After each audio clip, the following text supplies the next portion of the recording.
Bienvenue à Africa TV, le top des divers et du savoir. Bonjour, et bienvenue à tous.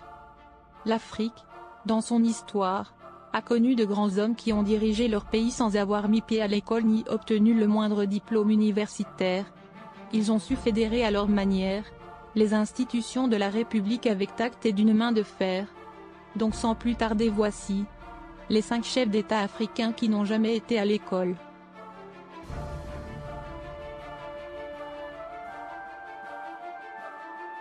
Avant de commencer, n'oubliez pas d'aimer la vidéo si elle vous a plu, et si vous êtes nouveau parmi nous, n'hésitez pas à vous abonner en activant la cloche de notification, pour ne louper aucune de nos futures vidéos. Ceci étant dit, c'est parti. 5e, le feu président tchadien, Noël Milariou Odingar. Noël Milariou Odingar est un homme politique tchadien, né en 1932 à Dovalé-Beboto dans la région du Logone oriental et mort le 4 mai 2007. Chef d'état-major de l'armée nationale tchadienne. Il joue un rôle majeur lors du coup d'état qui renverse le président François Tombalbé le 13 avril 1975. Il est chef de l'état par intérim pendant 2 jours, jusqu'au 15 avril, date à laquelle le Conseil supérieur militaire choisit Félix Maloum pour lui succéder. 4e, Samuel Kanyondo du Libéria. Samuel Doe est devenu chef de l'État après avoir mené le coup d'État du 12 avril 1980 à Monrovia contre William Tolbert. Samuel Kanyondo, né le 6 mai 1951, assassiné le 9 septembre 1990, était un militaire et homme d'État libérien. Il met fin au régime à parti unique qui a confisqué le pouvoir au profit exclusif des colons afro-américains et de leurs descendants.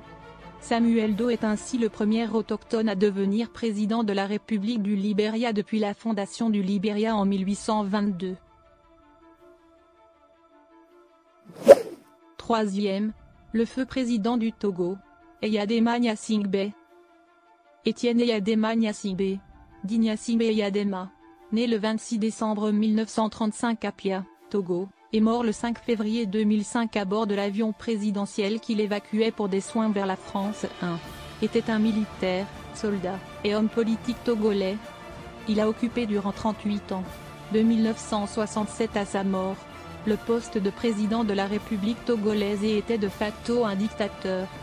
En 1999, avec le décès du roi Hassan II du Maroc, il devient le doyen des chefs d'État en Afrique. 2e, l'ex-président ougandais, Idi Amin Dada.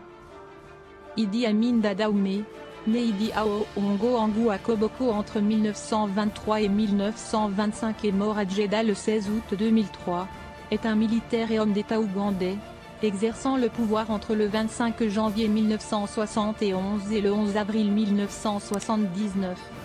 Il a laissé l'image d'un dictateur fou, violent et sanguinaire. 1er, l'ancien président sud-africain, Jacob Zuma. Né le 12 avril 1942, est un homme d'État sud-africain, président de la République du 9 mai 2009 au 14 février 2018. Issu de l'ethnie Zoulou. Autodidacte, il est une figure de la lutte anti-apartheid, ayant été emprisonné durant 10 ans à Robben Island, au large du Cap. Membre de l'aile gauche du Congrès national africain, ANC, il est vice-président de la République de 1999 à 2005 et accède à la tête de l'ANC en 2007. En 2009, après la victoire de l'ANC aux élections législatives, il est élu président de la République par le Parlement. Il succède au président intérimaire, Kgalema Motlanthe, qui devient vice-président de la République. Jacob Zuma et l'ANC remportent les élections législatives de 2014 dans un contexte social, politique et économique délicat, ce qui lui permet d'être réélu chef de l'État par l'Assemblée nationale. Il est régulièrement au centre de polémiques et menacé de motions de défiance en raison d'accusations d'agression sexuelle, de scandales de corruption et de dégradation de la situation économique du pays. Il quitte la présidence de l'ANC fin 2017. Impopulaire et menacé de destitution par son parti, il démissionne de la présidence de la République en 2018.